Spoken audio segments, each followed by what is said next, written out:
Let us talk to Stephen Bath, first of all. He's Managing Director of Bath Travel and former Managing Director of the British airline Palmair, which went out of business last year following the ash cloud. Hi, Stephen. Good afternoon, Jeremy. So there's a bit of history with you and ash clouds. Indeed there is. I'd rather call it the phantom ash cloud because there isn't the slightest evidence that any ash appeared over the UK last year at all. It was just a Met Office computer model. So your view on the O'Leary thing is go Michael? Absolutely. I think the industry totally agrees with Michael O'Leary. He has a lot more to lose by launching an aircraft up over Scotland than anybody else. He has his pilots, his crew and his airline's reputation. If he's got the courage to do that, as Willie Walsh did last year by launching 15 747s back to Britain and said, we're coming in, don't get in our way. And that was the right thing to do. He put his aircraft where his mouth was. So you think if the passengers have the information, the same information the scientists have, the scientists don't need to put a sort of precautionary spin on it. They can simply say fly if you want to.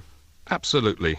There was no evidence, as I said this time last year, Jeremy, there's no evidence that any aircraft has ever gotten into trouble unless it flies very, very close to a volcano. The two aircraft in history in the last 40 years that have been stricken both landed safely, and they both landed within 150 miles of the volcano that affected them. Iceland, I would point out, is 400 miles from the northern tip of Scotland and 600 nautical miles from Glasgow. OK, Peter Lynch has been in touch by email, and he says, yes, the staff on the airline might agree to fly, and the passengers may decide it's worth the risk, but I live near a flight path. Do I not get a say? Because the plane can fall out of the sky, Stephen.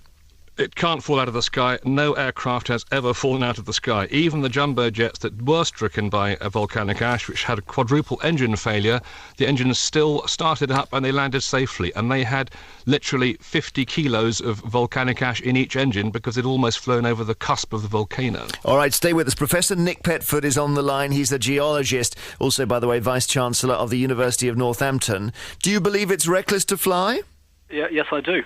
Absolutely. The story that was just quoted, yes, the Jakarta flight, the BA flight, where all four engines failed, happened incredibly quickly, within about a minute or so. But didn't it fly over the top of a volcano? No, it wasn't over the top. It was within the vicinity of a high-density ash cloud. And the only reason that plane didn't crash into the sea, killing everybody on board, is because luckily they dropped out of the ash cloud and managed to encounter fresh air, which allowed just one of the engines to start. And by the way, when they landed, the pilot couldn't see anything out of the windscreen because that brief encounter was so corrosive that the windscreen was covered in effectively was sandblasted. Stephen, can you comment on that? Absolutely, Jeremy. The kind of grit or dust that would actually sandblast the front window of a jumbo jet, which it quite correctly did happen, would have to be fairly large. So tell me how a big piece of grit that comes out of a volcano 600 miles away actually goes up 12 miles in the air and thinks, right, I'll now glide to Glasgow. It's not going to happen. The big stuff falls in the sea within 100 miles of Iceland. Nick?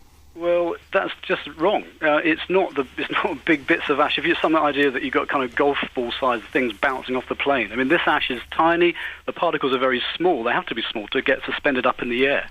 But they're chemically corrosive. So it's not just a mechanical process. It's a chemical process that causes the etching of the windscreen.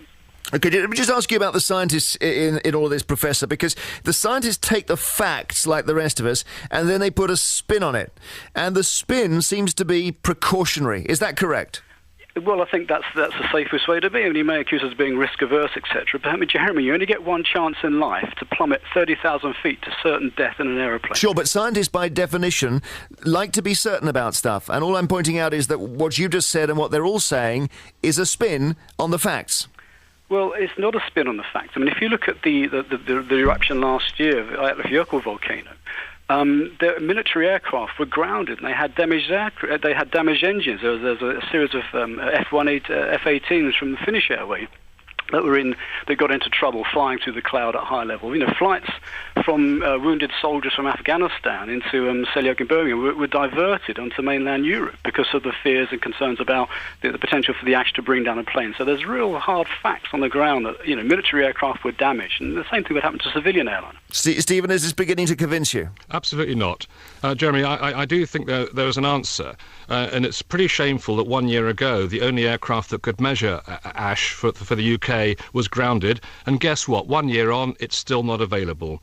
The CAA needs to get a lot of an aircraft that's available to launch at 24 hours' notice, and quite honestly, the cost of that would be insignificant compared to the millions and millions of pounds being lost every day by airlines that can't fly because of a phantom ash cloud. But possibly the reason nothing untoward happened last year is because actually all these airlines were grounded. They were not sent up into the ash. Well, you say that, but the CAA has still not opened the airspace when Willie Walsh flew about 15 aircraft in, because he knew what they didn't, because his engineers said it's fine, there's nothing there.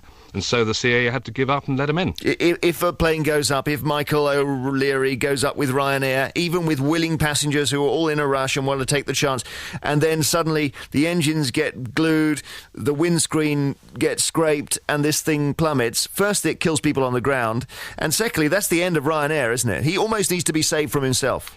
Well, not at all. I mean, it is very difficult for an airline to recover from an air crash, and of course the Pan Am one, Lockerbie virtually took Pan Am out. And killed people on the ground as well, yeah. It did indeed, yes. But the point is the airlines have a great deal more to lose than any bureaucrats on the earth, and also they know a lot more about the business. Professor, that in the end, that is quite a good way of doing it, isn't it? The scientists have got a lot to lose by telling people to fly, and then they fly and then the planes crash. So you all take this allegedly overly precautionary approach, leave it to the airlines. They're putting the actual metal in the air, and they're not going to lose it voluntarily.